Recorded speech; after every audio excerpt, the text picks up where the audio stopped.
gracia, gracias por tu amor, gracias porque eres bueno y fiel. Te adoramos, te bendecimos, te exaltamos, te damos todo el honor. Te pedimos que tu presencia reine en este lugar y que tu palabra sea expuesta con poder y autoridad y nos bendigas y nos llenes de tu luz, de tu paz, de tu gracia y de tu amor en Cristo Jesús nuestro Señor. Bendícenos, tómanos, tócanos y afírmanos y danos tu bendición. Amén. Amén. Vamos a 1 de Samuel, capítulo 18, versículo 5. 1 de Samuel 18, 5, y ahí vamos a estudiar 4 o 5 principios, a sentarlos, y son principios meramente de liderazgo, o sea, de mi función como líder. Dice la palabra: y salía David a donde quiera que Saúl le enviaba, y se portaba prudentemente, y lo puso Saúl sobre gente de guerra, y era acepto a los ojos de todo el pueblo y a los ojos del siervo Saúl. Dios llama a David y pasan años para que David pueda llegar a la silla presidencial, para que pueda ponerse en el trono como protagonista de su propia historia. Cuando Saúl ve la calidad de soldado que tiene, este va y se enfrenta a Goliat, se mete contra el gigante que todos habían temido. Eso redimensionó a David, porque los grandes sucesos o los grandes problemas de tu vida pueden servir para dos cosas: o te aplastan o te avientan a catapulta, pero nunca te dejan a la mitad. O sea, ocurre una desgracia o ocurre algo muy fuerte en tu vida y te vas al suelo o te vas hacia arriba, pero no te quedas flotante. David toma la decisión. Por eso la palabra crisis, los orientales no la tienen como una palabra negativa. Para ellos dicen estamos en crisis y lo dicen en fiesta. Que es una oportunidad. Porque es una oportunidad. O sea, una crisis les da la oportunidad de irse hacia arriba, porque si no se mueven, hablando de movimiento y de inercias, si no se mueven, no se quedan flotantes. Las crisis te tumban o te catapultan. Si lo puedes ver en esta que estamos pasando, que es una crisis mundial. Hay personas que opinan que es lo peor que ha ocurrido, y de verdad hay gente que se fue de pique y que está en el suelo, y hay otro tipo de personas que te dice nos abrió todas las oportunidades, nos abrió las puertas para que podamos estar proyectando eventualmente cosas muy poderosas. Entonces David, cuando ve al gigante, independientemente del pensamiento tradicional religioso, porque normalmente decimos no vio al gigante, vio a Dios. Entonces el gigante respecto a Dios es pequeño, pero eso no es cierto. David era como tú y como yo, y entonces minimizamos todo y le damos en la torre a algo que es una proeza del muchacho. Tiene 17 años y ve al gigante, claro que lo ve, tan es así que se describe. Bienvenidos, los amo, los bendigo.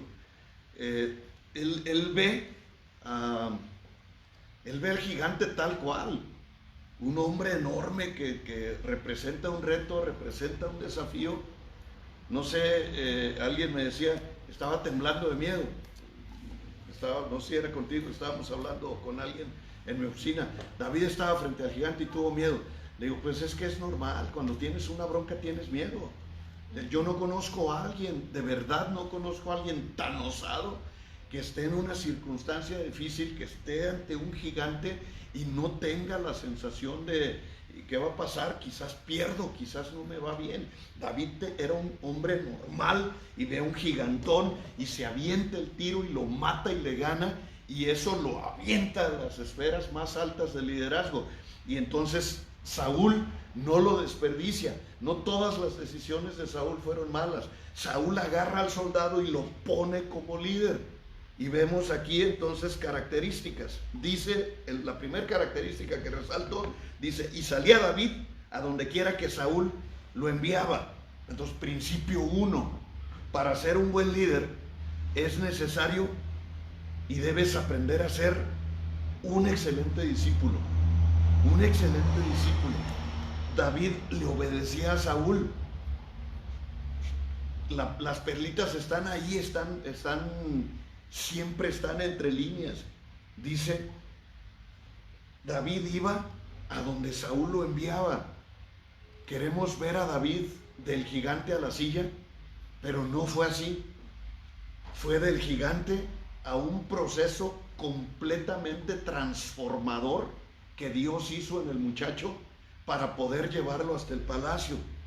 Aquí en este punto es crucial, porque un versículo antes, en el 4, de 18:4, Jonatán, su amigo, le da los elementos del reino, lo transporta al reino.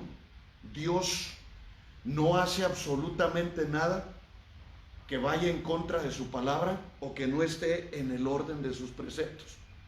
Dios es inmanente. Les decía el sábado en la universidad, porque estamos estrenando generación, y les hice la pregunta, ¿por qué nos hizo reyes y sacerdotes? Y empezaron a decir toda clase de cosas que te puedas imaginar, y no lo puedes creer de un pastor que se supone que está más metido en la Biblia, porque esto es lo que nosotros leemos, esto es lo que nosotros estudiamos, esta miniatura, es el libro que contiene la voluntad de Dios. Y entonces nos hizo reyes y sacerdotes porque tenía derecho legal por el nacimiento de María, que no era judía. Solamente alguien que no lee entre líneas no se da cuenta que no era judía. Entonces fue para ellos una bomba. Si yo lo digo aquí, pues ya lo he enseñado, y lo he enseñado bíblicamente y lo he comprobado con la palabra, pero es una reforma que va a pasar quizás unos 40, 50 años para que una generación dentro de 40, 50 años diga, pues es que era judía. Es que no era judía, era levita, porque las reformas tardan en darse. Dios lo empieza a revelar. Está bien claro que viene de que era prima de Santa Isabel o Elizabeth, y que era prima de Zacarías, y que tenían turnos en el templo. Y si tú tomas la Biblia más atrás y te das cuenta quién era la tribu de Israel que hacía todo eso, la de Leví. Y entonces, ¿qué es? Leví, la tribu sacerdotal. Si eso no hubiera pasado, Cristo va a la cruz, y el sacrificio de Cristo en la cruz no vale, no sirve, porque no va como dice la palabra que tiene que ser un sacrificio de holocausto para perdón. Porque el libro de Levítico, pone todas las reglas para el sacrificio. ¿Para qué hacían el sacrificio? Para que Dios los perdonara un año, para que Dios los perdonara y pudieran seguir como pueblo de Dios, pudieran estar limpios, Él tuviera buena relación con Él, y marca las reglas sacerdotales. Si Cristo rompiese esas reglas sacerdotales, no sería Cristo y no sería Dios, y lo que hizo en la cruz es en vano. Pero Dios no se equivoca. De ahí nos da que el sacrificio de Cristo era 100% legal, de acuerdo a su propia ley. Y nos hizo reyes no por José, sino porque Él era engendrado del cielo, y siempre lo dijo: mi reino no es de este mundo. O sea, la gente veía un ser sobrenatural, tan sobrenatural que los soldados que iban a matarlo, los primeros que mandó el rey, no lo quisieron matar. Llegaron y le dijeron al rey: no podemos matar a alguien que habla como él, porque tenía un lenguaje que los llevaba a otras dimensiones, y ese lenguaje que tiene que tener un líder. Porque si un líder no está inspirando y no está levantando a la persona de su comodidad y del status quo y en el lugar donde se encuentre, entonces no hay liderazgo, porque no se activa el poder de la influencia. Entonces, ¿qué es? Cristo aprendió obediencia a pesar de ser el Hijo de Dios. Lo dice bien claro, lo vimos no sé qué día, le pedí a Alex que me buscara el versículo. Jesucristo, siendo Dios, viene a la tierra y tiene que aprender a obedecer a su Padre como ser humano, ya no como ser celestial, porque hace las cosas de manera legal, de manera derecha. Cuando fracasa Saúl, y Saúl fracasa por desobediente, y el punto aquí es obediencia, Samuel, que era el líder el consejero de Saúl, le da indicaciones muy precisas para cuando se pudieran levantar en armas contra el ejército que tenía enfrente. Y Saúl no obedeció a su líder. Eso lo descalifica automáticamente para poder ser líder, porque el principio básico del liderazgo es aprendo obediencia para poder hacer que otros me obedezcan. Es una situación de congruencia. Para ser un buen líder tienes que haber sido un buen seguidor. Nos cuesta trabajo pensar en eso porque alguien metió en la cabeza que el líder es siempre líder, y es una mentira.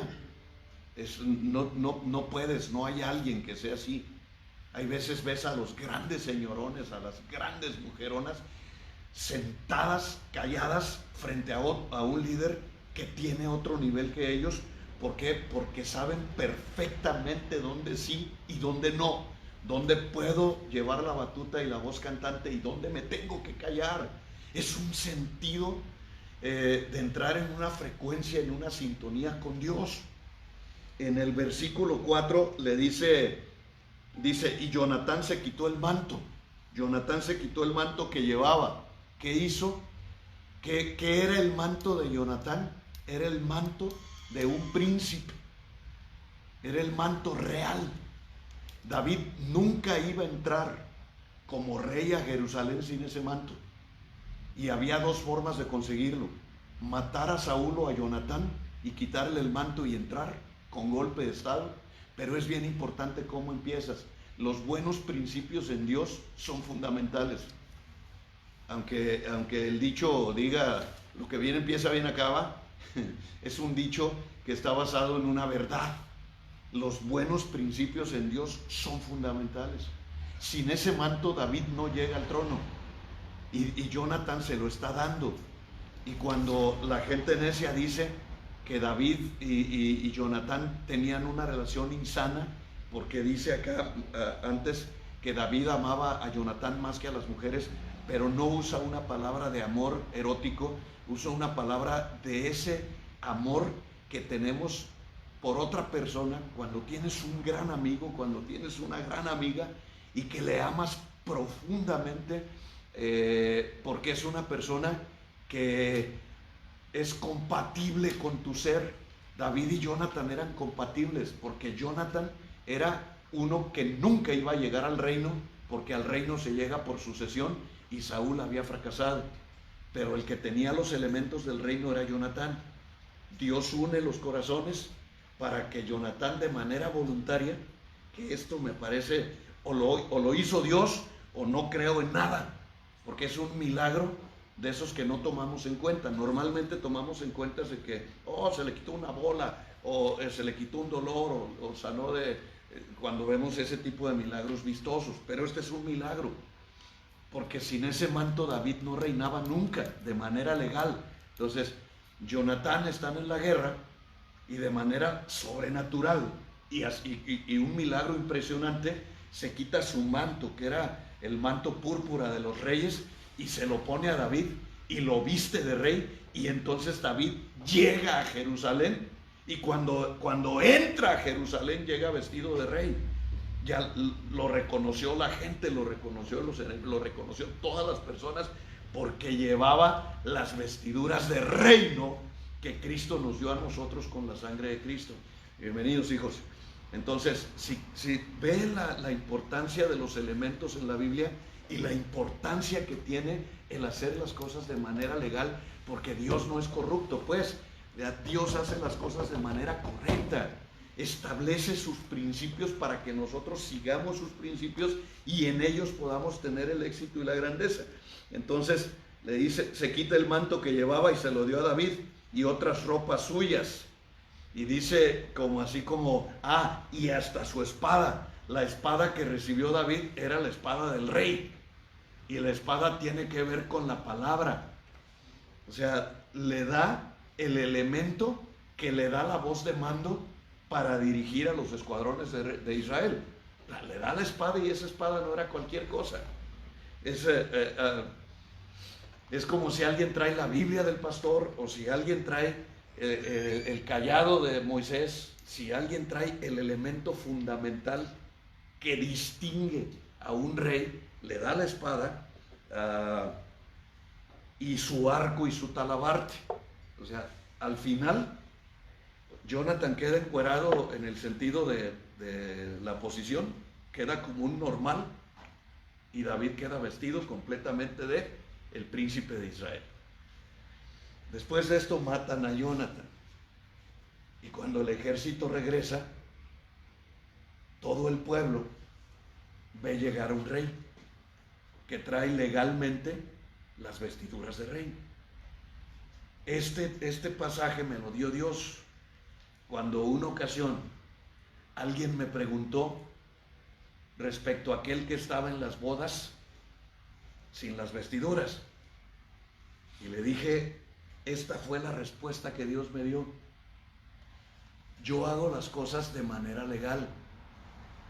Ahora, después de muchos años de haber dado una respuesta correcta sin entenderla, estoy en Israel y me doy cuenta que en Israel las cosas son, la ley es realmente la ley. No es la cultura mexicana y el pensamiento de los mexicanos. Aunque usted no lo crea, si no lo dice, así lo piensa. El mexicano cree que la ley es para romperla. O sea, es como una cultura de desorden. Pero en Israel la ley es así, completa. Literal. Es literal. Si en un lugar necesitas un boletito y dices, lo olvidé en la habitación, te dicen, vaya por él. Pero ahí estoy, ahí está mi nombre, y traigo mi credencial. No. Así te identifiques y te saques sangre y te demuestres que eres tú, vas por el papelito. Porque el papelito es lo que te da la entrada. O sea, hay un respeto cultural, algo que se transmitió de generación en generación por las reglas y las normas establecidas. Entonces, si esto está diciendo el Señor, y dice, Jonatán vistió a David de rey, le da todos los elementos para entrar al palacio y sentarse en la silla del reinado, iba a decir en la silla presidencial, en la silla más importante de Jerusalén, pero lo hizo de forma completamente legal, no a través de un golpe de Estado, ni a través de hacer una rebelión, ni la sedición, ni absolutamente nada, que muchas veces los mexicanos creemos que el fin justifica los medios, pero el fin no justifica nada. Con Dios las cosas son como Él dice, aunque mi opinión sea diferente, aunque yo crea, aunque es que no sería más fácil de esta manera. No, con Dios hay que obedecer como Él dice. Entonces, ni el reino es a mi manera, ni la alabanza es a mi manera, ni la adoración es a mi manera, ni la intercesión es a mi manera, ni nada es a tu manera. O es a la manera de Dios, o no lo acepta, porque por eso puso su voluntad por escrito. Entonces, Él ya tiene un elemento que dice que es el rey, e inmediatamente dice, y David hacía todo lo que Saúl le pedía, que está sentando un principio de liderazgo. Ya estoy vestido de rey, y sin embargo soy alguien que sé respetar a una autoridad más grande que yo. Soy alguien que sé respetar la autoridad puesta por Dios, porque las autoridades las pone Dios. Entonces, David era un hombre que tenía mentalidad antes que acciones. Nosotros queremos accionar antes de la mentalidad. Queremos accionar antes de la mentalidad. Y lo primero que tenemos que cambiar es en el interior de nuestro ser. Acá se tienen que producir los cambios. El trabajo más profundo para una transformación siempre va a ser interno, y posteriormente trabajas en la forma y empiezas a adecuarte a la nueva modalidad de tu nueva mentalidad y produces una transformación completa y real. Después dice, y se comportaba prudentemente. De cómo te va dando elementos. Salía David a donde quiera que Saúl le enviaba y se portaba prudentemente. Es una palabra tan actual. El comportamiento, las acciones hablan más que las palabras. Lo que yo haga va a gritar lo que soy. Lo que yo diga no. Está un principio establecido. Porque la gente cree que con palabras se puede lograr lo que sea. Y las palabras tienen que llevar el respaldo de las acciones. El comportamiento de David era prudente. Y nos enseña principios de reino. Nos enseña principios de vida que pueden transformar literalmente la vida de una persona. Porque mucha gente habla pero no hace. Por eso tenemos un liderazgo tan corrupto. Por eso tenemos un liderazgo tan falso. O digámoslo en términos de lo que hemos estado hablando, tenemos un liderazgo en crisis. En crisis. No hay modelos. Y si no hay modelos, el pueblo se desenfrena. La sociedad se va a la decadencia total. Y entonces se anuncia, desgraciadamente, la hecatombe.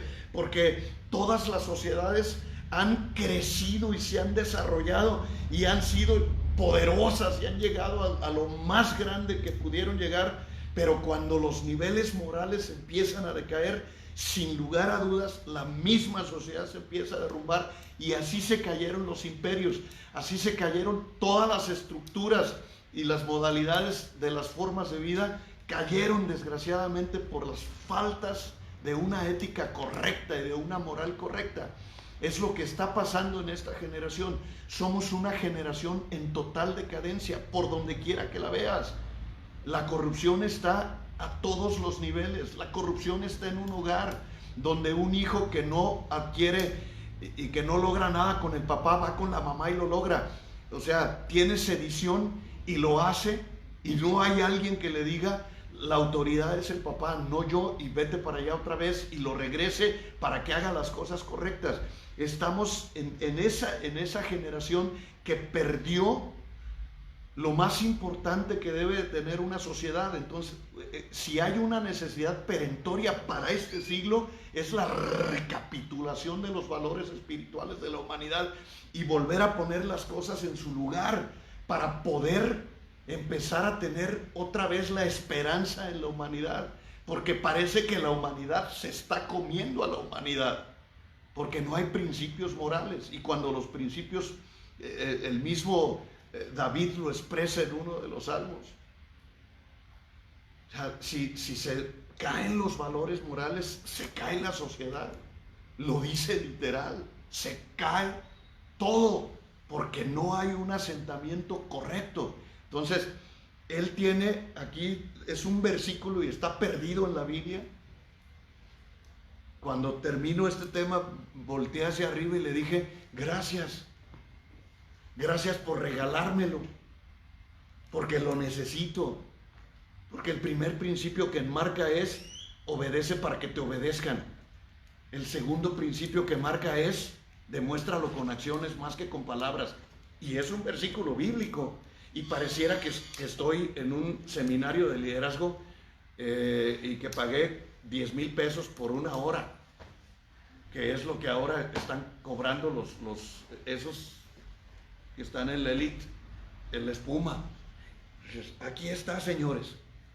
¿Quién lo dice? Lo dice Dios. O sea, no puedes pedir lo que no das. Eso lo tendríamos que tener en la cabeza hasta el tuétano de los huesos. ¿Cómo le puedes pedir a alguien lo que tú no estás haciendo? ¿Cómo le puedes exigir a tu hijo obediencia si tú no obedeces a tu padre? ¿Cómo le puedes exigir a tus seguidores que hagan lo que tú no estás haciendo? Tenemos que aprender a pedir lo que nosotros sí hacemos. Eventualmente les he dicho ahí parado en mi trinchera, no voy a predicar algo que no he vivido. No me importan las cosas de forma, me importan muy poco cuando se trata de la profundidad del fondo. Y cuando tienes una reforma enfrente y tienes la posibilidad y la capacidad de ser un reformador sin la agresividad, sin el golpeteo, sino a través del discipulado. Cristo no golpeteó, Cristo discipuló. Nunca agredió a los fariseos, siempre les respondió. O sea, tú no ves a Cristo llegando a la sinagoga y diciéndole, a ver, vengan acá, fariseos, hijos del diablo, y los voy a corregir y pum, en todo esto están mal. No. Los fariseos llegaban y le ponían trampas tan increíbles que entonces digo, si hubiera sido yo, mi pensamiento inmediato sería, ¿para dónde le doy si este me está poniendo entre la espada y la espada? Así vi el otro día, estaban entrevistando a la hija de Maquio, a la hija de Cloutier, y le dijo el entrevistador, Tatiana, si llegas a la gobernatura de Nuevo León, ¿estarías con el presidente este? Y dijo, ¿ves cómo se expresan algunas personas? Por temor a Dios, un cristiano no se puede expresar mal de sus autoridades, porque es una orden de Dios, bendícelas. Pero él dijo algunos adjetivos calificativos, o estarías con el pueblo. Y es muy rico ver eso, esas preguntas, porque estoy viéndola y me quedé, ¿qué va a contestar? Y la señora contestó magistral. Si yo la tenía en cierto concepto, se me fue como la espuma. Le dijo, ¿me estás preguntando como con quién te vas, con melón o con sandía? Como si no hubiera un punto medio en la respuesta, o como si el presidente no estuviera con la gente y yo tuviera que decidir entre la gente y el presidente. ¿Cómo una mentalidad llega a ser tan brillante? Porque yo vengo y preparo esto y duro un tiempo en prepararlo. Hay muchas cosas que desecho. A mí me gusta cuidar mucho mi trabajo. Yo tomo un punto y lo desarrollo, y si no me gusta, así tenga 3 hojas escritas, lo rompo y lo tiro a la basura y vuelvo a empezar hasta que queda como yo quiero que quede, hasta que el mensaje sea tan limpio como el mensaje que quiero transmitir. Pero lo preparo. Pero ¿qué haría uno de nosotros si de bote pronto te hacen una pregunta que lo que contestes estás mal? Porque si digo estoy con el viejito, quiere decir que estoy contra el pueblo. Y si digo estoy con el pueblo, ¿qué hago en el partido del viejito? O sea, esas preguntas son fariseicas. Los fariseos tienen la capacidad de hacer ese tipo de preguntas. A Cristo le llevan una adúltera y le ponen a la adúltera a los pies encuerada y le preguntan, ¿qué hacemos? Moisés dice que la matemos, ¿qué dices tú? Y está bien claro que si la respuesta es, Moisés dice que la matemos, pues matémosla. Para decirle, no, que eres el Dios de misericordia. No, que tú vienes a perdonar. ¿Dónde está entonces la piedad? ¿Y dónde está el perdón? Y acusarlo de ser una persona sin piedad. Pero si hubiera dicho, perdónenla, Salomé, por favor perdónenla. Entonces estás diciendo que nos rebelemos a la ley de Moisés, y es nuestra ley. Nos estás invitando a la rebelión. Cualquier respuesta estaba mal, y Jesucristo se pone en el suelo y empieza a anotar. Jeremías, no traigo el versículo exacto, empieza a anotar un versículo que un día Dios me dijo, mira lo que escribe con el dedo, tal cual lo dice Jeremías, en la tierra escribió proféticamente. Y estaba hablando de la necedad, de las maquinaciones de una persona que hace tramas para golpear.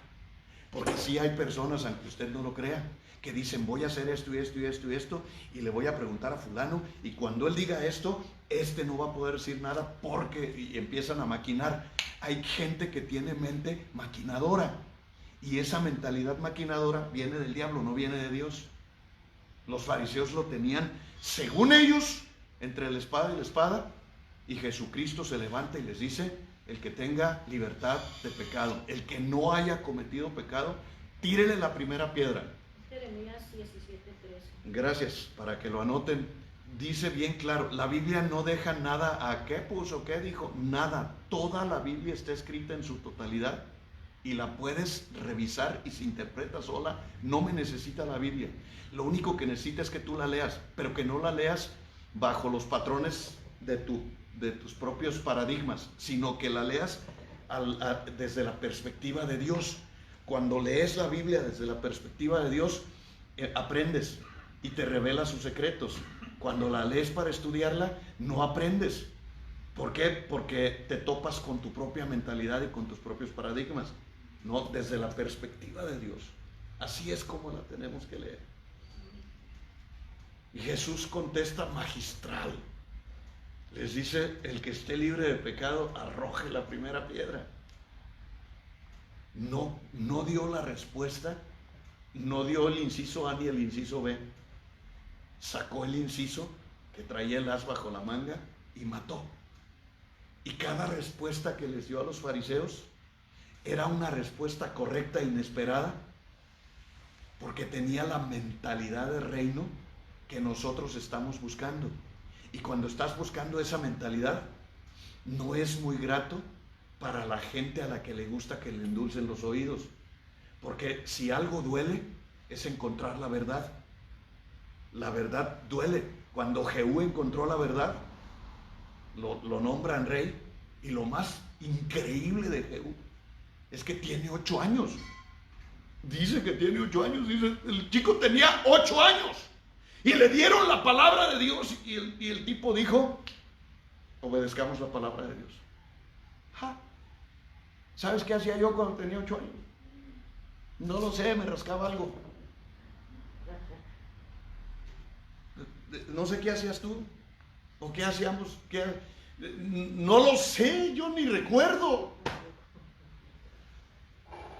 Pero hay alguien que tiene mentalidad de reino y la mentalidad de reino tiene un comportamiento inusual y poderoso. Por eso tenemos que empezar a leerla desde la perspectiva de Dios. Aquí en estos dos renglones sienta 2 principios fundamentales. Uno, el principio de obediencia. Él está vestido de rey. Y nosotros muchas veces nos sentimos más de lo que somos, aunque no tengamos los elementos del reino. Él no dijo: no, yo como rey no le obedezco a aquel porque soy el rey. Además, Samuel me ungió a mí. Dios me escogió a mí, yo soy el rey. No se jactó de nada, obedecía a su líder, porque la obediencia es un principio de liderazgo. Y después actuaba prudentemente. Y después, así como por si fuera poco, sigamos leyendo. ¿Qué versículo era, hijo? 5. Versículo 5, 18:5, dice: y lo puso Saúl sobre gente de guerra. ¡Wow! Lo puso Saúl sobre gente de guerra. Un buen líder nunca deja de ser líder. Aún cuando no sea el líder ante determinadas personas, situaciones, proyectos o circunstancias. O sea, yo hoy a la 1 empiezo otra vez la universidad. O sea, empiezo otra vez un proyecto. Pensé hace días que necesitaba no enmojecerme. Tuve una crisis existencial y me llegó la publicidad de un diplomado y le dije a mi esposa: págalo antes de que yo piense. Y zoom rápido hizo: ya estás inscrito, el martes a la 1 empiezas. Hoy a las 11 empezamos clases de hebreo aquí. O sea, cuando yo voy a estar en ese diplomado, no tengo voz. O sea, voy a estar en línea, porque ahora la modalidad es en línea. Me voy a poner frente a mi tableta y voy a estar escuchando a mi maestro. Y voy a estar anotando. ¿Por qué? Pero no voy a dejar de ser líder por estar ahí sentado escuchando. Voy a estar escuchando como escucha un líder. Y un líder escucha con esa mentalidad de búsqueda. Un líder escucha con mentalidad de gambusino, les digo yo, porque me gustan los gambusinos. ¿Qué es la mentalidad de gambusino? Un buscador de pepitas de oro. Estoy buscando las pepitas de oro. Cuando yo leo mi Biblia, estoy buscando las pepitas. Cuando yo te estoy escuchando, estoy buscando las pepitas. Cuando está hablando alguien, yo estoy buscando las pepitas. Cuando yo estoy hablando, estoy dando las pepitas. O sea, es una carretera como de doble carril. Pero cuando voy del lado del alumno, me comporto como tal, porque sé cuál es la dirección en ese momento, y cuando estoy del otro lado me comporto como tal porque sé cuál es la dirección en ese momento.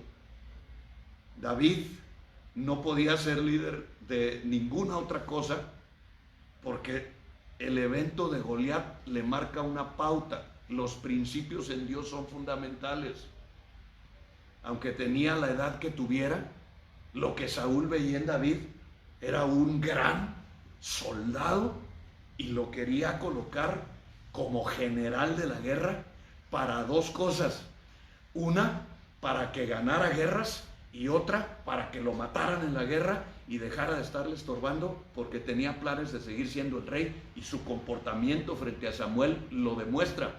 Cuando Samuel le dice: por cuanto tú desechaste a Dios por tu desobediencia, Dios te ha desechado. ¿Qué hace el rey? Le dice: ok, si Dios me desechó, no hay problema, no lo puedo creer, no hay problema, le dice, pero vamos, llévame al pueblo para que la gente me vea contigo y crea que todavía Dios me está respaldando. O sea, me vale lo que piense Dios, porque lo que quiero es lo que piensa la gente. Y se equivoca profundamente. El pensamiento del reino es: me vale lo que piensa la gente si estoy haciendo lo que Dios dice que haga. O sea, lo que yo quiero es agradar a Dios, aunque desagrade a la gente. Y tener ese nivel de pensamiento es tener un proceso que lleva años entender. Y David lo tenía. O sea, sabía dónde ser líder y sabía dónde soy el soldado raso al que le están ordenando lavar los baños, y los voy a dejar brillantes, porque voy a dejar mi nivel de excelencia en todo lo que haga. Jesucristo dio la llave: el que es fiel en lo muy, y lo he buscado en las Biblias hebraicas porque muy, y te manda un apéndice. No sé si te has fijado, esas palabras no te las define. Sí. Dije: define muy, y te manda un apéndice. Entonces es lo que más trabajo cuesta definir, porque es una hipérbole. Entonces una hipérbole es una exageración para que entienda el oyente o para que entienda el lector, que es una herramienta literaria o una herramienta de voz. Los jalisquillos decimos bien mucho, y es una hipérbole. Bien mucho no está diciendo nada, pero nosotros lo entendemos. No, nadie dice: oh, tengo conflicto con eso. No, lo entendemos. Significa que es algo más grandote que lo grandote, porque somos de Jalisco. Entendemos las hipérboles jaliscienses. Y cuando Cristo dice: el que es fiel en lo muy poco, se está refiriendo exactamente a eso, a las pequeñas decisiones que dan la grandeza de un ser humano. En las pequeñas decisiones se ve la grandeza de un ser humano. Pequeñas decisiones que hacen grandes hombres de Dios, grandes mujeres de Dios. Obedecer a lo sumo era el pensamiento de David. Y pasa en la siguiente parte del versículo, dice: y era acepto a los ojos de todo el pueblo. Y era acepto a los ojos de todo el pueblo. ¿Qué es? Hago una reflexión aquí. El pueblo quería a David, el gobierno no. Saúl no quería a David, lo quería matar, lo quería destruir, a como fuera. Poner de general a un muchacho es una decisión muy tonta. O sea, las personas tienen que tener procesos de maduración, tienen que tener procesos de formación, de práctica y experiencia, hasta llegar a la maduración para poder darle la patada inicial y decirle, ahora sí entras, ahora sí eres el titular. Saúl comete el error gravísimo. El sábado me preguntaban, alguien me preguntó, dice, oye, dijiste algo que un pastor me preguntó, dijiste algo que se me metió muy feo en la cabeza y quiero la respuesta. Dijiste que ves una iglesia muy necia, muy ignorante y muy, que da vergüenza. Y lo he estado repitiendo. Somos una generación que le da vergüenza ante Dios. Comparados con los grandes generales, comparados con la generación, tan solo la que acaba de pasar, Billy Graham, Bill Hammond, Cindy Jacobs, qué sé yo, piensa en esos que acaban de pasar, y comparamos con estos, y el pastor dice, eso me llamó mucho la atención y me está golpeando. Ayer en la noche terminé de estudiar y me puse a hacer otras cosas. Mientras me preparaba, escuché una parte del sermón de John MacArthur del domingo. Justo dijo eso. ¿En serio? Los primeros 15 minutos fue diciendo todos los fracasos de la iglesia, uno tras otro, y dijo, hace algunos años tuve el privilegio de estar y mencionó a un teólogo, dice, y ya se fue. Y luego R.C. Sproul ya se fue, y empezó a decir, dice, soy el único que está de pie. Elías, lo mismo. Elías dijo eso. Dios un día le va a decir a John MacArthur, hay otros 70,000 que no han doblado sus rodillas ante los Baales. O sea, estamos, y digo estamos porque me siento tan vigoroso. Yo soy de los que le dije un día a Dios, reclamo mis 120 años que aquí dice que tengo que vivir. Amén. Y bien sano, fuerte y feliz, como Amén. Dijo aquel motivador. O sea, claro, porque aquí dice que la esperanza de vida, Dios la redujo a 120 años. Sí, amén. Y ya es la reducción. Y nosotros nos hemos acabado la vida. Entonces yo le dije, los reclamo, yo quiero ser así. Hace días en la caravana me vi un pastor que era mi compañero de batallas hace 20 años y me abrazó y me dijo, oye, ¿no te haces nada? Me dijo. Porque no sé si nos vieron juntos, él es un viejito y él tiene 48, yo tengo más. Y él es un viejito. Ah, bueno, es que las promesas de Dios hay que tomarlas, pero aparte de tomarlas hay que vivirlas. Somos una generación que da vergüenza ante la pasada generación y no es lo normal. Lo normal en la tecnología, nadie quiere regresar de verdad, aunque pongan sus posteos de yo jugué a la pirinola y antes nuestra tableta era esto y ponen sí, da nostalgia. Sí, da nostalgia y se siente chido, como dicen los chavos de ahora. Sí es cierto, yo jugaba al Matatena. Pero nadie quiere volver a esa generación. Lo prometo, no. Y si no, ok, quédate una semana sin tableta, sin internet, sin nada, a ver si es cierto que quieres volver al valero y al trompo. No es cierto, no es solamente nostalgia. Es añoranza, y es muy bonito ahora ver la tecnología cómo ha avanzado, y si yo fuera un tecnólogo estaría orgulloso de los avances tecnológicos de mi generación. Si yo fuera, qué sé yo, el otro día estaba viendo el puente que hizo Juan. Me gusta, es que Juan dijo algo que me gustó, Juan Guerra, ya no le cambié el nombre, ¿verdad? No, está bien. Juan Guerra dijo, ya nos estábamos despidiendo y él dice, es que hice un puente y dijo, mío de mí, salió de aquí y de aquí, y eso me gustó. Me gustan las mentes creativas. Le dije, a ver, quiero el puente, enséñame el puente, y entonces me enseña el puente, y yo me puse a investigar su puente, y si yo fuera Juan, me sentiría orgulloso del puente, fíjate, de la ingeniería. de la forma ahora de hacer eso que él hizo para medir el movimiento del agua, me sentiría orgulloso. O sea, casi todas las materias de la tierra, en todos los sentidos, se sienten orgullosas de los avances. Pero como pastor, no me siento orgulloso de lo que veo en los púlpitos y lo que veo en las predicaciones y cómo veo ausencia de Dios. Así es, tal cual. Puede ser una ponencia muy brillante, pero con ausencia de Dios. Puede ser un mensaje muy bien trazado con ausencia de Dios, pero ojalá fuera así. Hay pocos que trazan.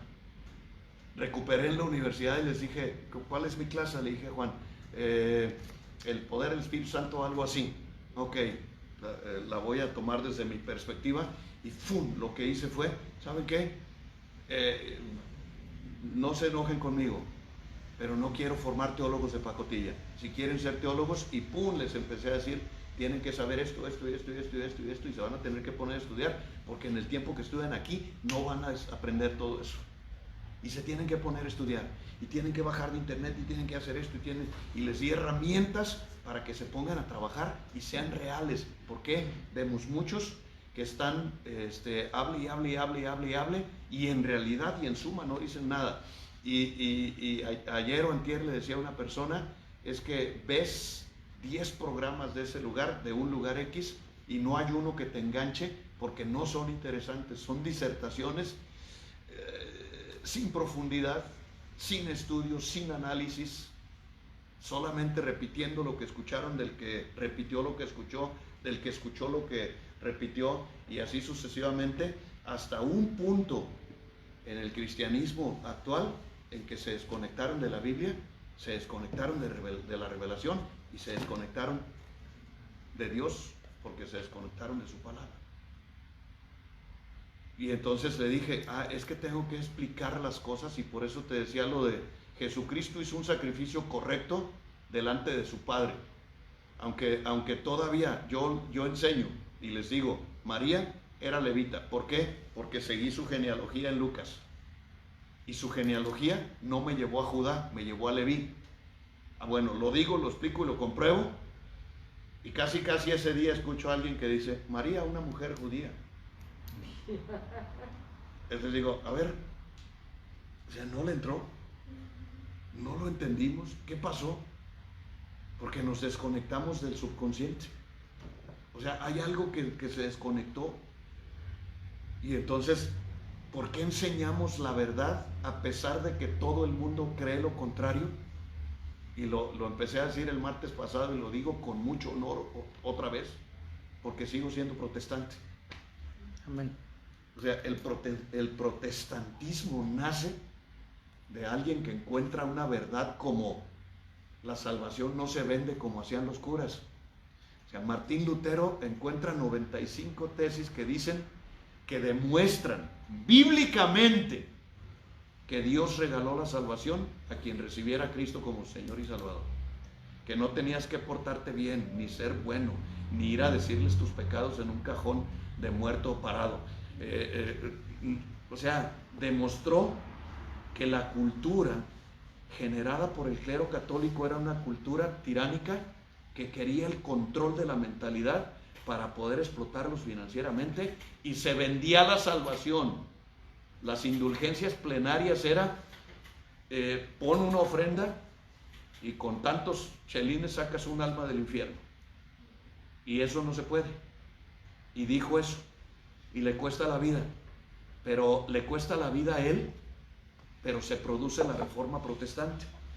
Entonces los sucesores empezaron a leer la Biblia y empiezan a descubrir que el catolicismo no enseñaba la Biblia, que el catolicismo inventó el catecismo y los dogmas, así, literal, inventó el catecismo y los dogmas y la liturgia para poder tener el control y el poder económico y financiero de las naciones. Y tenían consigna. Y Constantino no quería establecer el cristianismo. Constantino quería eliminar el cristianismo. Quería destruirlo. Entonces nace una religión que quiere control, poder y dinero. No nace alguien que quiera seguir a Jesucristo y viene una degradación moral, pero hay un reformador que dice, resulta que encontré la verdad y la expone. Y han pasado 500 años de la Reforma Protestante y sigue habiendo gente necia que le gusta la mentira. O sea, defiendo más una mentira porque eso es lo que me enseñó mi pastor, a creo la verdad porque me la estás demostrando.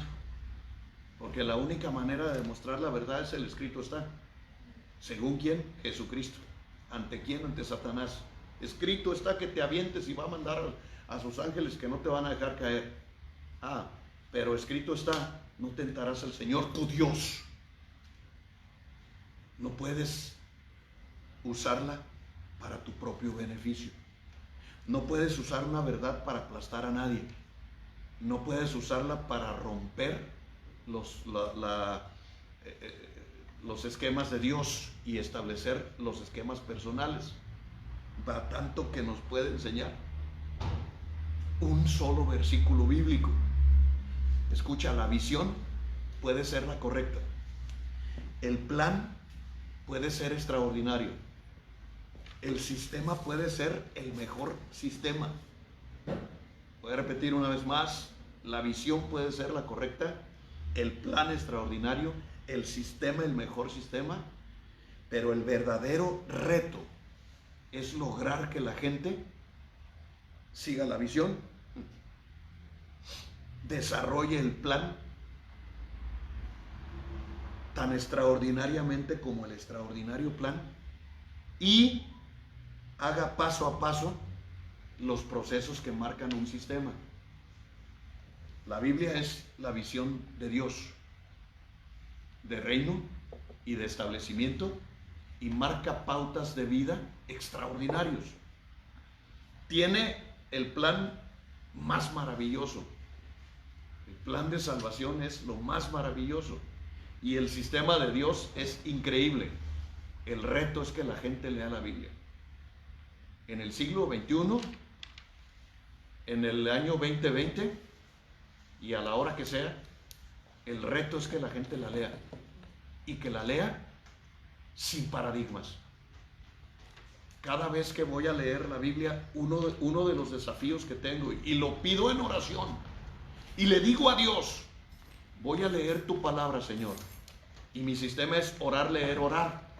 Voy a leer tu palabra y voy a leerla, permíteme leerla sin conocimiento de nada, sin sentir que sé, sin pensar que ya controlo y domino.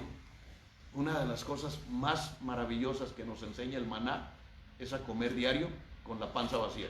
Y dices, no, sí, una de las mejores formas de volver a tener sabor en la boca es deja de comer unos días. Para que te des cuenta que las cosas saben ricas y que puedes disfrutar, porque el manjar puede ser cualquier bocado. El problema es que comemos por comer. Con la Biblia es igual. No puedes comer por comer. Le digo a Dios, déjame leerla sin conocimiento. Vacío totalmente. ¿Cómo iniciaba antes mis seminarios?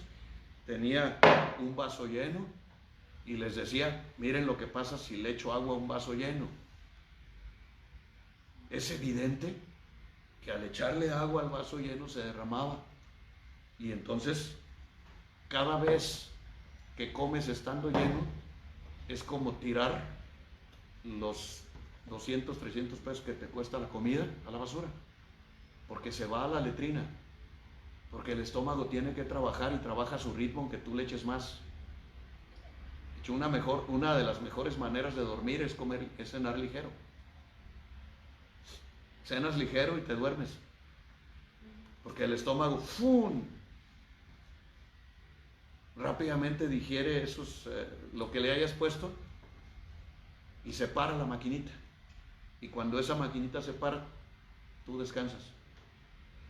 Pero si le echas unos tacos de barbacoa y unas costillas a la barbecue y le entras con todo al pastor, pues te vas a acostar pero no vas a descansar. Porque el estómago va a seguir trabajando toda la noche en el problema que le metiste por la boca. Entonces, todo requiere inteligencia. Es igual, llegas a la escritura y la quieres leer como taravilla, después de 5 versículos te garantizo que ya vas a estar dormido y ya no vas a poder más. ¿Por qué te lo digo? Porque me ha pasado, punto. Ahora, ¿cuál es mi oración? Señor, voy a leerla como si no existiera, como si fuera la primera vez que voy a leer este libro, y me voy a emocionar como me he emocionado cuando empiezo a leer joyas, cuando empiezo a leer cosas extraordinarias. Si hace 25 años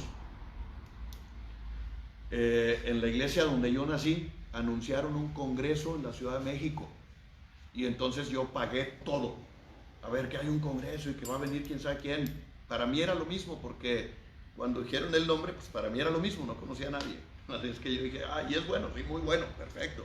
Fui a la mesa de inscripción, me inscribí, pagué mi boleto, y ya había 2 formas de irse: en un avión que ellos estaban ahí ofertando, o irme yo por mi cuenta y instalarme allá. Y le dije, ¿cuánto? Hice mis planes, pagué todo, tenía muy buena capacidad financiera, entonces hice todos mis pagos y me fui a la Ciudad de México. Y estaba, pues, a lo que yo vi de la gente, estaba muy bueno el asunto, pero yo no entendía nada, no sabía nada. Así es que estaba absorbiendo como una esponja. Y entonces fui con uno de los oradores y le dije, ¿cómo puedo aprender? ¿Cómo puedo? Yo tengo en esto, ¿qué será? 22 días o algo así. Le dije, no sé cuánto tenía. ¿Cómo puedo aprender? Me dice, mira, saliendo aquí por el pasillo llegas al tope del auditorio y en la parte de atrás hay un lugar que se llama librería, me dijo, en tono sarcástico y como diciéndome, pobrecito, ¿no? Ahí cómprate unos buenos libros, cómprate una buena Biblia y vas a ser muy buen cristiano. Me dio una palmada y me dijo, órale, lánzate. Se llama Felipe del Castillo este señor. Le dicen el güerito. Predica como si lo estuvieran matando. ¡Aleluya! Así me dijo. Y cómprate una buena Biblia. Y me fui y eso fue lo que hice. No hay que obedecer. Fui y me compré una buena Biblia y empecé a ver títulos. Pero como lector, yo soy lector. Yo soy lector desde los 17. O sea, los años que hubiera tenido entonces, tenía la suficiente experiencia para saber que los aparadores tienen los libros de moda, que los buenos libros los tienen en una canasta, en un lugar arrumbado, y cuestan 10 pesos. Allí están los buenos. Así es que vi los títulos, vi todo muy bien, y después volteé y dije, tiene que haber una canasta. Y no había. Y le dije al cuate de la librería, oye, ¿dónde tienes los libros esos de que no pudiste vender? Y, dice, los saldos. Y sacó una canasta de plástico grandote y dijo, aquí está. Dice, esto no se lo lleva nadie. Ni a 10 varos, ni aunque los regales se los llevan. Perfecto, le dije, este es mi terreno, este es mi territorio. Y ahí empecé a pum. Y ahí estaba. 5, se llama el libro 5 claves para mi crecimiento personal con Dios. A.W. Tozer.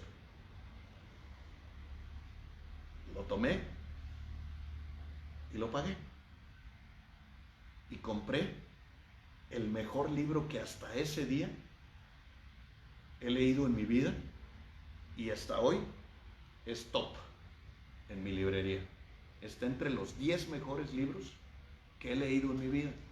De hecho, hace días, el resultado de leer ese libro fue, yo hice un mensaje que se llama Mis claves personales para mi crecimiento personal con Cristo. No eran originales. Lo que pasa es que ahora mi esposa me regaló un lugar donde puedo estudiar y ahí tengo todas mis cosas ya. Y empecé a ver esos viejos cuadernos que saco de aquí, que tienen unos 20 años, 25 años. Y ahí estaba mi lista de principios para crecer en mi relación con Dios. No son los de Tozer, son los míos. Y siguen siendo mi lista. El amor real más que el primero. El amor real más que el primero. Aunque yo lo escribí hace 20 y tantos años, Me costó trabajo entenderlo. Tuve que leer mi bosquejo. Y mi bosquejo dice, Apocalipsis 2:4 dice, Dios, tengo algo contra ustedes, les dice Dios a la iglesia de los renuevos, o sea, a los efesios. Efesios significa nuevo o renuevo. A la iglesia de los nuevos les dice, o de los renuevos, tengo algo contra ustedes que dejaron su primer amor. Entonces yo anoté, puedo lograr un día que Dios escriba un versículo para mí, como le escribió a los efesios. Y estoy hablando de un recién convertido que le está diciendo a Dios, algún día quiero que tú escribas un versículo para mí y quiero que sea este, pero al revés. Pero tengo algo a favor de ti, que dejaste tu primer amor. Entonces dije, yo estaba loco. Pero leo lo siguiente y hay una frase que dice, porque crecer es lo normal. Ah, no estaba loco, soy fiel a mis principios. 25 años después, me vas a seguir escuchando decirte, crecer es lo normal. No abres un negocio para que quiebre. No empiezas no haces emprendurismo para fracasar. No entras a redes de mercadeo para quedarte como consumidor. O sea, crecer es lo normal. Entonces, lo que yo le estaba diciendo a Dios, yo también voy a dejar mi primer amor. Pero ¿sabes qué voy a hacer? Lo voy a hacer crecer. Porque el primer amor es muy torpe. El primer amor es muy torpe, no se fija en los efectos, no se fija, hablando de lo natural, no con Dios. También es torpe. Cuando empiezas en el primer amor, no te das cuenta de lo que te estás metiendo, pero lo que te estás metiendo es a una lavadora con Dios. Te estás metiendo a un proceso donde Dios te va a quitar hasta el modo de andar, de ver, de sentir, de pensar. Te va a sacar de todo donde andabas y te va a meter en una ruta completamente diferente de destino. Y es así el primer amor, pero el primer amor es el más bello, porque el primer amor es cuando estás completamente enamorado y le dices cosas impresionantes a la muchacha y la quieres amar y le quieres estar con ella todo el día. Y el aroma de su perfume, aunque sea de Avon, es el mejor para ti. O sea, todo en el primer amor es hermoso, es maravilloso. El primer beso es genial, todo es maravilloso. Pero un día te casas y empiezas a conocer a la persona. Y cuando ya conoces a la persona, le conoces sus defectos, sus áreas oscuras. Empiezas a ver que cuando te iba a ver a ti se bañaba y se cambiaba y se peinaba y después ya no. Y entonces empiezas a darte cuenta del otro lado de la persona. Y según mi Biblia, cuando ya conoces ese otro lado de la persona y dices, es el amor de mi vida, a ese amor se le llama amor que ha sido perfeccionado y que echa fuera todo temor, o sea, amor consciente y maduro. Es el amor consciente y maduro al que quiere Dios que lleguemos. El problema de los efesios es que se pusieron a trabajar y perdieron sus renuevos siendo los renuevos. Pero el primer amor no es el ideal. Dios quiere que crezcas. Y dice, el perfecto amor echa fuera todo temor. ¿Qué quiere Dios? El perfecto amor. Porque ya cuando conoces una persona y dices, le amo, ya es amor.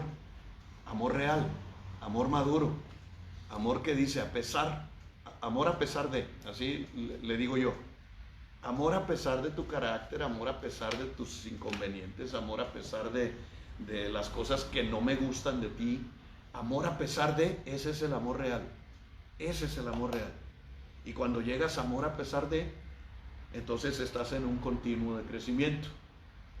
Vas a pasar a otro nivel de amor, que es el amor sobrenatural, porque regresas como a un reenamoramiento con Dios, como pasa en una segunda luna de miel o en un avivamiento en el amor entre un hombre y una mujer, que es nada más para entenderlo, no es que así sea.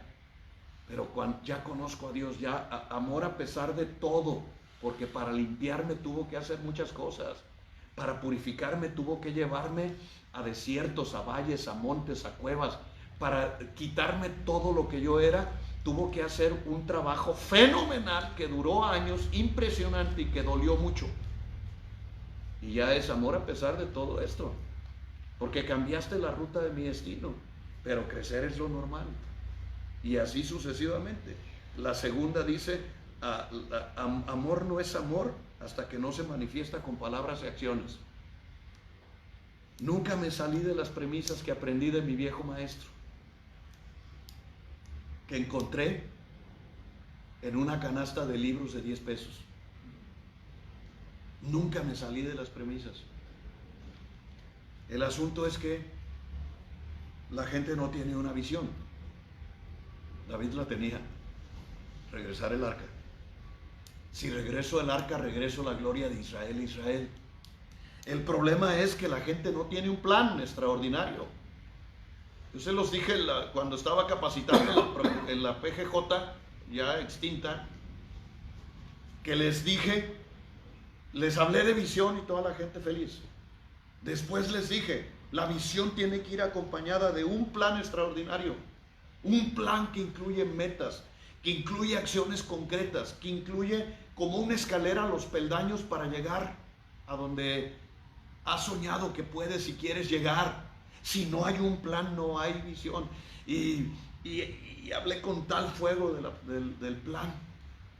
Y cuando hice el break, que fui a orinar, estoy orinando y en el migitorio de lado está un policía judicial federal que dijo, mientras los dos estábamos firmando, no me gusta su plan, porque les di díganos para entender, y les di mi plan, que incluía amar a Dios por sobre todas las cosas, y que incluía mis planes a futuro. Y él dijo, no me gusta su plan de vida. Está bien. Después de lo que hacemos los hombres mientras estamos en un migitorio, me lavé las manos, salí al pasillo, y cuando estamos afuera, lo esperé, veo que se está secando, le pongo la mano en el hombro y le digo, muéstrame el tuyo para ver si me convence más y lo cambio el mío por el tuyo. Y él dijo airoso, no tengo un plan de vida. O sea, no tienes un maldito plan de vida y estás criticando el mío. No tienes autoridad moral. No puedes criticar mi plan si tú no tienes uno. Me meto al salón y tengo 60 personajes metidos ahí. Yo había vendido un curso para 25, pero siempre hubo ese efecto en mí, menos aquí. Sí, es así. Sí, yo lo sé. Yo fui muchas veces contigo. Menos aquí es al revés. ¿Por qué? Porque aquí no estoy hablando de lo que hablo allá. Si yo hablara aquí de lo que hablo allá, se llena aquí. Pero Dios me puso un freno hace 20 y tantos años ahí en esa alcantarilla y me dijo, si lo sigues haciendo, se va a llenar aquí, pero yo me voy a ir. Entonces, ¿para qué quiero un lugar lleno sin Dios? No lo quiero, entonces prefiero estar con ustedes. Y entonces estoy ahí, les dije, ok, planes de vida. Levanten la mano, ¿quién tiene uno? 60 personas, nadie. O sea, no hay visión, no hay plan, no hay sistema. Quiero triunfar en la vida. Ajá. Estás acabado. No triunfas en la vida así. No puedes ir en la vida como hoja que arrastra el viento. No puedes ir en la vida como si cualquier cosa. No. Alguien dijo una ocasión, dejas de soñar, te mueres. Los triunfadores siempre tenemos algo que hacer. Lo que sea. No tiene que ser el gran plan. Tiene que ser el plan. No el gran plan. Sin adjetivo calificativo. Ten algo que lograr hoy. Ten algo que lograr mañana. Ten algo que lograr para la siguiente semana. Ten algo que lograr para lo que nos queda del año. Ten algo que lograr para lo que nos quede, porque ya no sabemos. O sea, ten algo que lograr. Yo hice mi pausa y estoy inscrito ya pagué el curso para hacer un diplomado. Y voy a diplomarme, pero no le estoy tirando al diplomado, le estoy tirando al doctorado. Pero no quiero entrar al doctorado porque tengo que calentar motores. Entonces me voy, ya tengo un plan. Cuando termine la pandemia, Quizás tenga ya la maestría, para como veo las cosas. Pero tengo un plan que obedece a una visión de crecer es lo normal. No te puedes quedar ahí.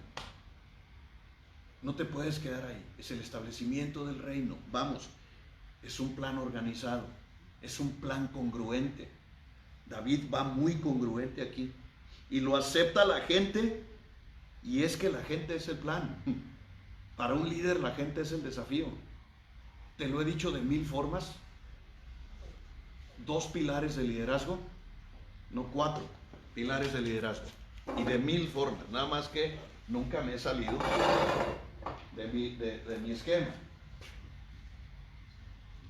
El líder y sus 4 pilares de liderazgo. El primer pilar de liderazgo, relaciones. O sea, liderazgo siempre tuvo que ver con gente.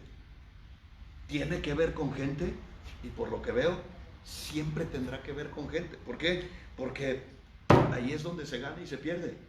En la gente. En la gente.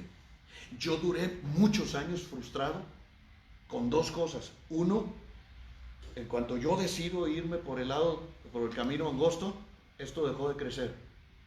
Y 2, me quería salir de aquí y nunca pude. Hasta que un día, ahora es un lado del escalón donde lloro. Ahí a un lado del escalón le dije al Señor, está bien, ¿me quieres tener aquí? Aquí me voy a quedar. Pero no van a volver a decir que esto es una posilga. Y fue cuando dije, voy a poner esas cortinas y voy a poner esto. Estaba Eli ese día. Eli Guerra, tu hija. Voy a hacer todo esto. No sé quién se acuerda de eso. Sí. Y cuando bajo de aquí me dice, ¿cómo cuánto ocupas para eso que quieres hacer? Me dijo. No, me quedé como idiota porque no tenía un presupuesto. No, pues ¿sabes qué? No sé. A la siguiente vez que vino el martes, eso fue un domingo, el martes llegó y me dio un sobre de su empresa. Guardo el sobre. No me lo diste tú. Me dijiste, mira, Eli te manda esto. Y como al mes estaba así. Nunca han vuelto a decir que aquí es una posible. Y entonces un día yo estaba viendo y decía, no, pues ¿qué más le puedo hacer? Antes de la pandemia estábamos por poner tabla roca y luego poner tabla roca y embellecer. Y Dios me dijo, ¿qué te costaba amar el lugar? Ya te voy a sacar. Sin desesperanza, tranquilo, ya te voy a sacar. Amén. ¿Qué nos cuesta a veces hacer cosas? Porque el que es fiel en lo muy poco, en lo mucho lo pondré. Dios nos llama a una lealtad y a una fidelidad desde lo más pequeño hasta ir creciendo y creciendo y creciendo. El desafío es la gente, el plan es la gente. Entonces, ¿qué es? Empieza mi enfoque aquí.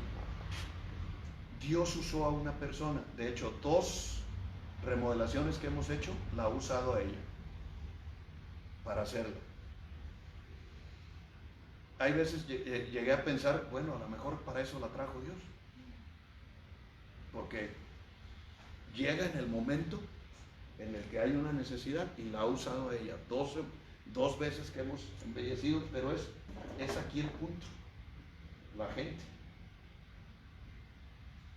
La gente. Hay veces relacionarte con la gente no se trata de pajuelear a la gente, lo explico, no se trata de sobarle el lomo a nadie. Hay veces desafiar a la gente, o para algunas personas de otro nivel, eso es más importante que si me dices, ay, qué bonito estás. Y yo soy de esos. A mí los retos y los desafíos son más importantes que ay, qué bonito está. Eso no me interesa para nada. No me interesa para nada. Pero hay que tener una lectura de la gente para saber a quién sí y a quién no. Porque el éxito en el liderazgo es conservar a la gente que trae reino. Conservar a la gente que tiene una visión. Conservar a la gente que ama la obra. Porque ahora iba a hacer un proyecto y entonces me decían, ¿y a quién vas a encargar el proyecto? Le dije, tiene que ser alguien que ame la obra, que ame la obra. Ya no puede ser alguien, por más conocimiento que tenga, por más lo que tenga, ya no se puede. Y entonces mi esposa y yo soñamos juntos. Alguien que ame la obra, amor, me dijo, ¿quién? Y pues ya le dije, pues, Pati. Ya le dije a Pati, prepárate porque hay un proyecto. Otro proyecto, alguien que ame la obra, Eli. Los dos, mi esposa coincidió que era Eli y yo coincidí que era él, y yo le dije, el problema de Eli es Karina, o sea, su mamá. Y aquí está, yo soy, siempre he sido así. Digo, ¿pero por qué? Que me la suelte y... Pero yo no me meto que me la suelte y vamos para adelante. Yo no me meto con ella para nada. Bien, eso Ella me hace gusta. Cosas aparte, nada que ver yo con ella y ya. Me gusta eso. No, yo no incluyo para nada en ella. Pero es que yo soy sincero, eso fue lo que dije. No, nada que ver ella y yo, ella es su ministerio y yo en el mío. Ya está, logré lo que quería. Vamos a lanzar a él. Ya está el permiso. Sí, ¿verdad que? Eli. Y entonces vamos a hacer un videíto para Eli y un videíto para Patti, donde los vamos a invitar a ser parte del equipo de trabajo. ¿Por qué alguien que ame la obra? Porque esas personas que aman la obra, incluyéndote, ya fueron tratadas por Dios y van a hacer las cosas con el mismo cariño que las haría yo. Pero yo no puedo hacerlas. Yo no puedo hacerlas. No puedo. Por más que quieras, tienes un proyecto grande, necesitas gente comprometida. Necesitas gente que esté aquí en el manejo correcto de las Hola, Juan relaciones. Carlos. Para ir al segundo punto. Aquí en una juntita, dime.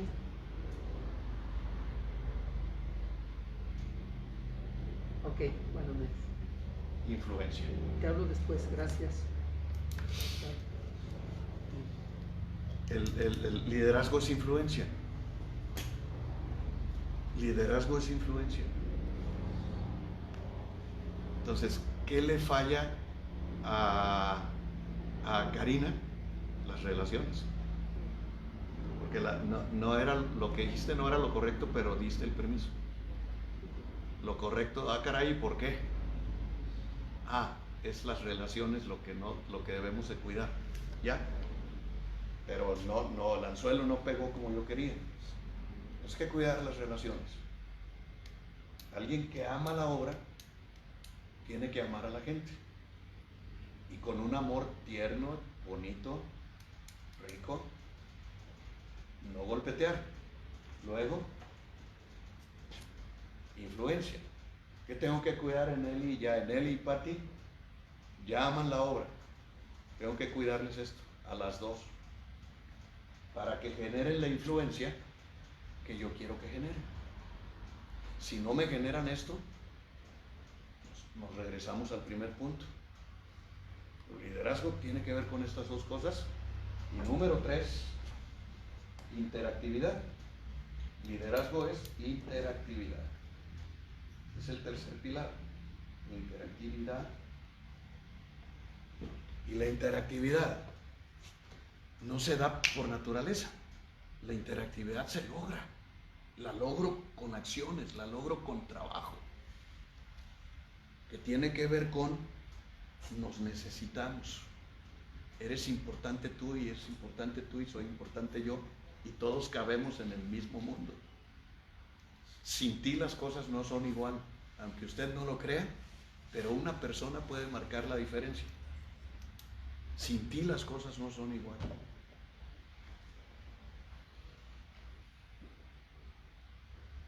Me dijo un día mi esposa, ya vas con mucho más ganas a Ovejas de su Prado.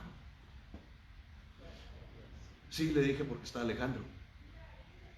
Ay, me dijo, ¿y él qué? pues eso nació con él. Se largó y ahora qué voy a hacer. Es como decir, me siento cojo. Es que toda la gente es importante. Es que toda la gente es necesaria. Y tienes que lograrlo. La gente está contigo, entonces consérvala.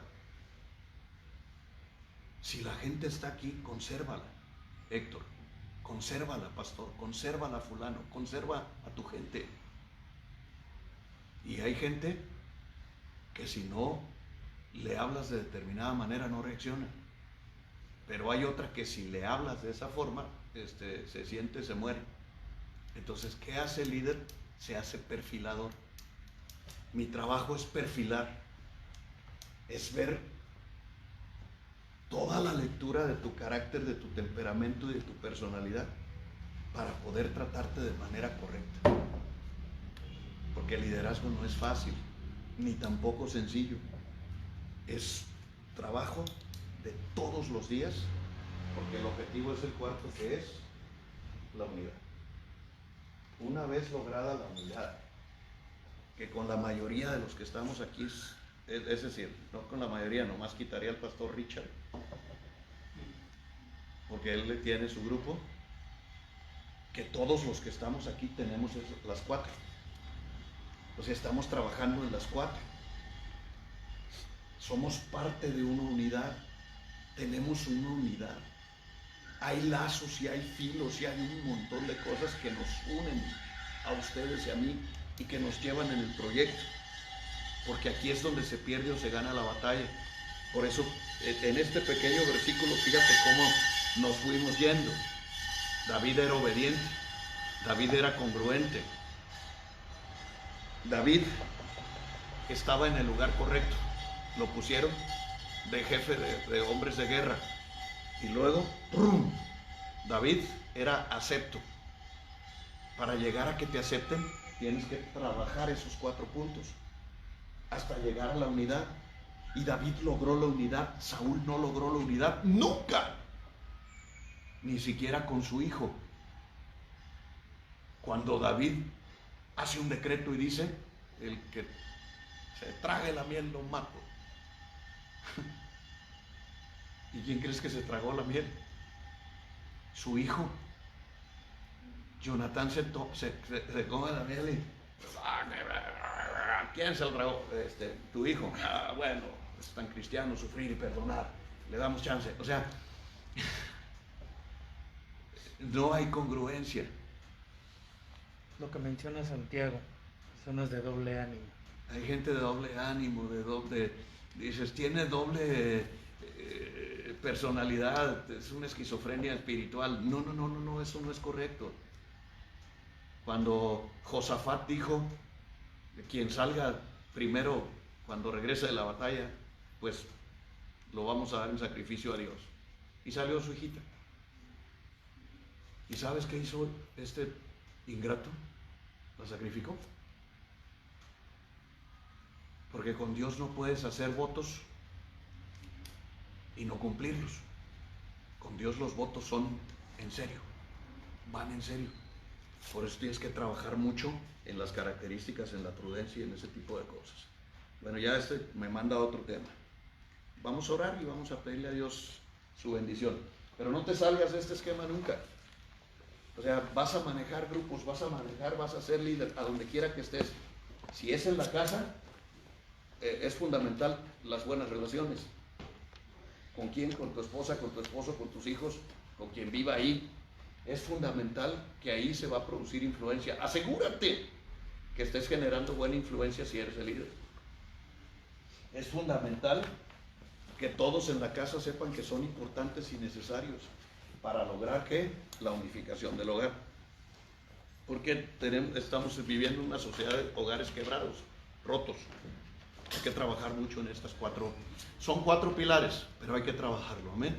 Vamos a orar. Señor y Dios amado eterno, te damos toda la gloria, la honra, te damos alabanza, te damos gracias porque eres bueno, fiel y santo. Te bendecimos. Llénanos de tu Espíritu Santo, llénanos de tu palabra, que tu amor y tu paz y tu gracia sostengan nuestra vida. Enséñanos con tu buena palabra y que tu Espíritu Santo nos haga ser luz y resplandor en esta generación y nos llenes, Padre, de tu poder. En tus manos preciosas ponemos nuestras vidas. Úngenos, tómanos, tócanos, afírmanos. Que tu palabra quede grabada, sellada en nuestros corazones. Danos siempre tu bendición y ayuda. En el nombre de Jesús. Amén. Vamos a poner